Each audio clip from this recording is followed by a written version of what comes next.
Salut à tous, bienvenue une fois de plus sur ma chaîne. Bonne et heureuse année 2023. Voici mon conseil. Soyez toujours joyeux et surtout riez sans cesse.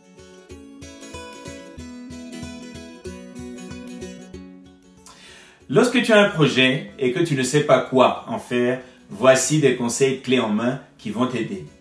Mais avant, je t'invite vraiment à partager la vidéo et si tu n'es pas encore abonné, fais-le en cliquant sur le bouton juste en bas de la vidéo et active la cloche des notifications pour ne rien rater des nouveautés de la chaîne. Pour ceux qui ne me connaissent pas encore, je suis Yvon Patrick Mamia, formateur, coach professionnel et entrepreneur. Pour les autres, ça fait un moment qu'on ne s'est pas vu, mais je suis cette fois-ci de retour avec de nouvelles choses. Franchement, ça n'a pas été simple. Mais comme disait Thomas Edison, je cite, « Notre plus grande faiblesse se cache dans l'abandon. Le meilleur moyen de réussir, c'est toujours d'essayer encore une fois. » Fin des citations. Allez, on y va.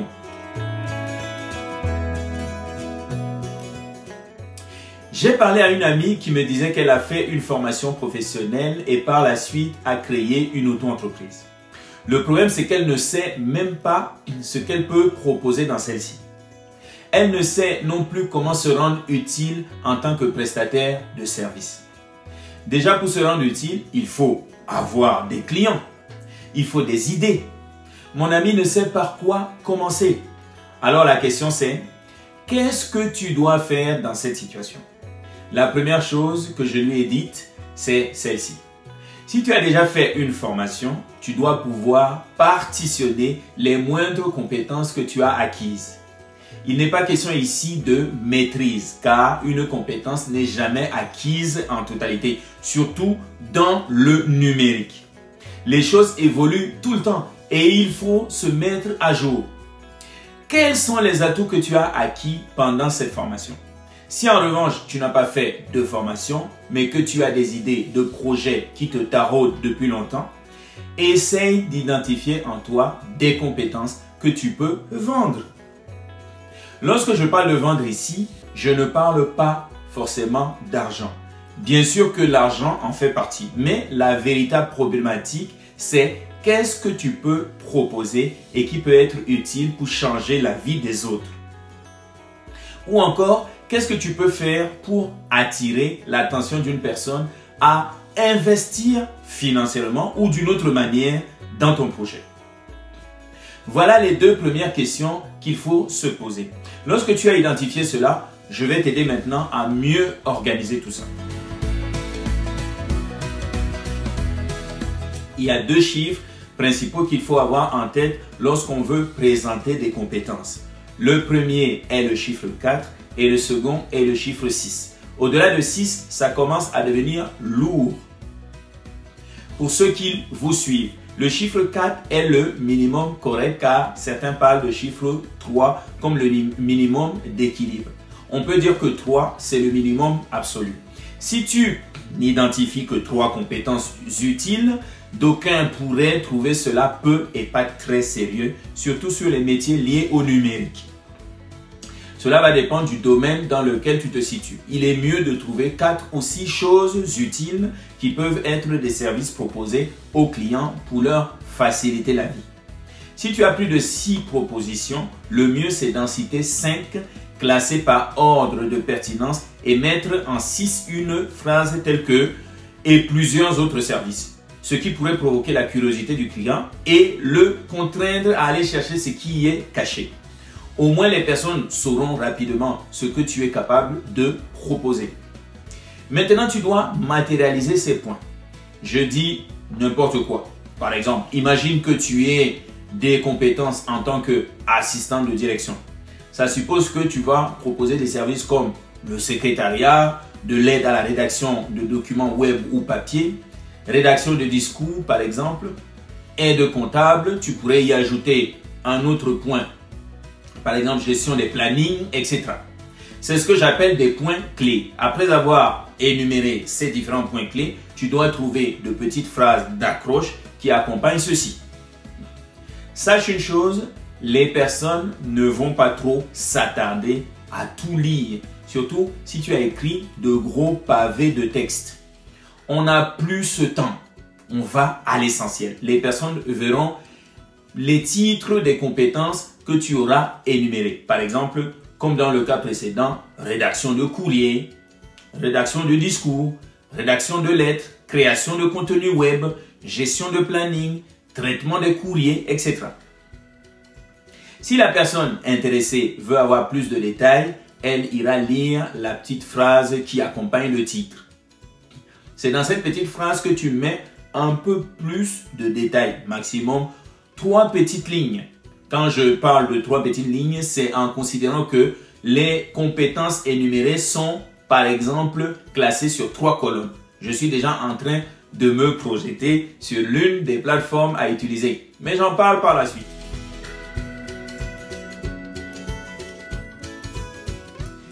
Dans le cas d'un site, évite de mettre trop de texte. Si quelqu'un veut en savoir plus, il y aura un autre endroit où tu vas détailler toutes tes compétences et la personne intéressée pourra cliquer pour avoir plus de détails. Tu peux aussi donner la possibilité à la personne de rentrer directement en contact avec toi via un formulaire, par exemple, ou en lui proposant de mettre son adresse mail quelque part où tu pourras par la suite la récupérer et lui envoyer une newsletter ou un mail personnalisé. En gros, toujours être stratégique pour créer un lien avec des personnes. Celles-ci deviendront potentiellement tes futurs clients. Lorsque tu finis d'élaborer tout ça, tu auras réussi à faire toi-même l'inventaire de ce que tu sais faire. Tu as répondu à cette inquiétude du genre « mais j'ai plein d'idées et je ne sais même pas par quoi, par où commencer ». Débute par ça et le reste va se dessiner progressivement. Si tu veux vraiment être un entrepreneur, si tu vis en France par exemple, tu as certainement entendu parler de l'auto-entrepreneuriat. Maintenant, dans les autres pays, il existe certainement des micro-entreprises par lesquelles tu peux commencer.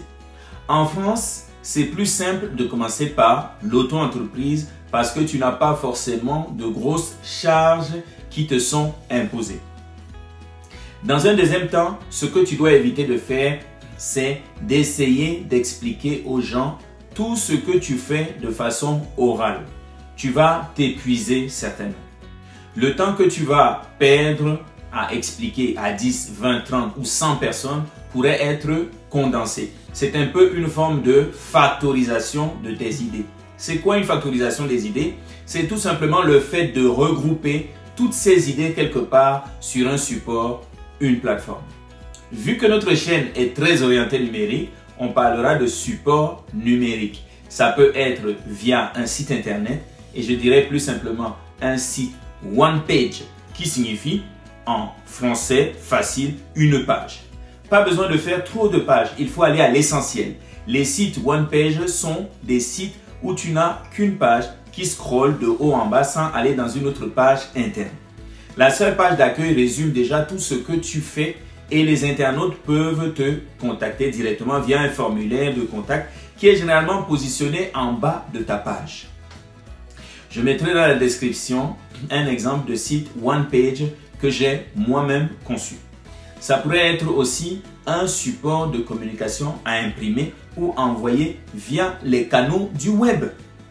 Tu peux par exemple faire une plaquette où tu répartis toutes ces informations répertoriées.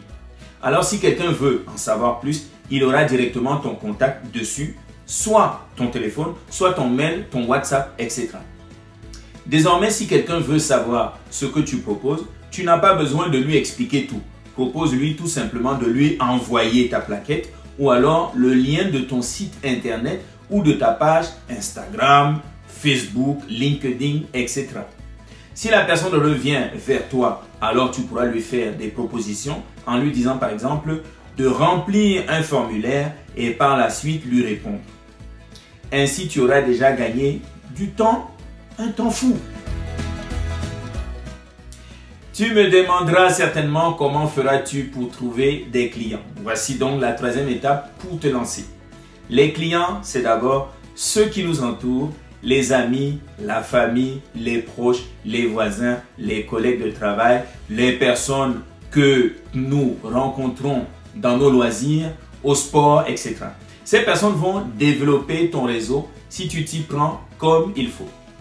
Ça veut dire tout simplement que si tu te distingues dans ton langage, dans ton échange, parce que si une idée commence à te posséder, tu vas commencer à en parler. Quand tu es amoureux, par exemple, généralement, tu as envie d'en parler pour en faire profiter les autres. Si tu aimes ce que tu fais, tu vas vouloir en parler. La passion suscite justement le contact, le désir. Tu dois tout faire pour parler de ta passion autour de toi. Dans cette passion-là, on doit être persuadé que tu sais ce que tu fais, que tu aimes ce que tu fais. Pas besoin d'être un expert. En parlant de ce que tu fais autour de toi, tu peux susciter un ou plusieurs besoins parmi ces personnes. Autour de toi, il y a certainement des chefs d'entreprise, des personnes qui sont débordées de travail et qui ont certainement besoin de sous-traiter, de déléguer, mais n'en sont pas forcément conscientes. Si tu es, par exemple, assistante de direction, tu peux proposer des forfaits en estimation du temps de travail par rapport à une tâche bien définie. Il faut s'intéresser à la vie des personnes. Bien sûr, je ne parle pas de la vie privée. S'intéresser à la vie des personnes, c'est par rapport à ce qu'elles font comme métier. Leurs besoins du quotidien liés à ce que toi, tu peux leur proposer comme service. Pour terminer, on va parler du prix. Un ami m'a dit ceci. Yvon, moi je sais faire ça, je peux bien faire ça, je peux proposer tel ou tel service, mais je ne sais pas quel tarif donner à celui-ci. Quel prix proposer? En fait, il n'y a rien de nouveau sous le soleil, comme disait l'Ecclésiaste. Ce que tu proposes a déjà été proposé un jour quelque part. Une simple recherche sur Internet va définitivement t'orienter. Ce que je faisais quand j'étais face à une telle situation, j'allais sur un site de recherche tel que Google et j'effectuais une recherche sur les prestations de services que je veux proposer. Par exemple, je peux saisir dans la barre de recherche « Exemple de devis, gestion de projet » et je choisis Google Images. Des images de plusieurs devis me seront proposées. J'aurai donc une idée de comment certains prestataires facturent leurs services en lien avec ce que je propose. Prends du temps pour le faire. Tu pourras ainsi te constituer ta propre grille tarifaire en fonction des prestations proposées et l'insérer sur ton site ou sur ta plaquette. En revanche, si tu le fais, je te conseille de ne pas mettre de prix fixe. Choisis plutôt un intervalle de prix pour permettre à l'internaute d'évaluer ses capacités de budget. Lorsqu'une personne te demande si elle peut avoir tes prix, c'est toujours bien de ne pas mettre des prix fixes sur ton site ou ta brochure. Tu peux mettre par exemple à partir de tel prix. Évalue aussi le temps que tu pourrais passer sur un projet. Au début, ça ne sera pas forcément évident. À force de pratique, tu trouveras très vite ton équilibre. Sachant qu'il ne faut certainement pas attendre ton premier client pour commencer à t'exercer, je te conseille de t'entraîner en faisant par exemple des choses simples, gratuitement, à tes proches ou alors pour toi-même. Ça va t'aider dans la gestion de ton temps. C'est en tant que chef d'entreprise que tu proposeras des services. Plus tu vas évoluer en diversifiant ton travail, plus tu vas te constituer une grille tarifaire solide sur laquelle tu vas souvent t'appuyer vu que tu auras déjà une belle expérience. Ta grille tarifaire peut évoluer dans le temps en fonction de comment tu progresses dans ton travail. Au début, tu pourrais constater que tu mets trop de temps pour quelque chose alors que tu l'avais minoré. À toi donc de t'ajuster en réévaluant tes tarifs. Attention quand même à quelque chose. Lorsque tu as donné à un client des tarifs d'une certaine valeur, ne les change pas radicalement. Surtout s'ils sont tes principaux clients. C'est beaucoup plus pour les nouveaux clients que tu vas t'ajuster. En somme, si tu as des idées de projet et tu ne sais pas quoi en faire, comment commencer, la première des choses, c'est que tu les matérialises en 4 ou 6 points.